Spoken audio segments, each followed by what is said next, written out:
How to change language in Zenless Zone Zero.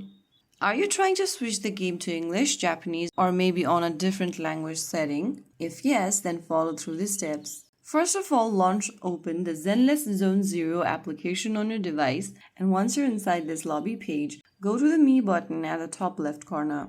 From the Me option that appears on the screen, go to the bottom center and tap on the Options button. Inside the Options tab, select Language option from the left.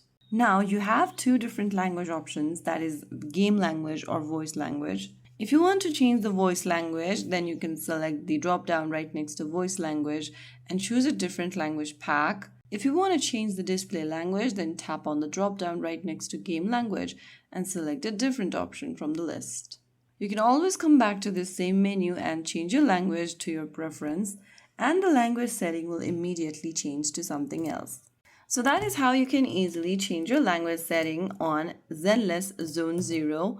If you found the video helpful, don't forget to like, share, and subscribe to our channel. I will be back again in the next video. Stay tuned and thanks for watching.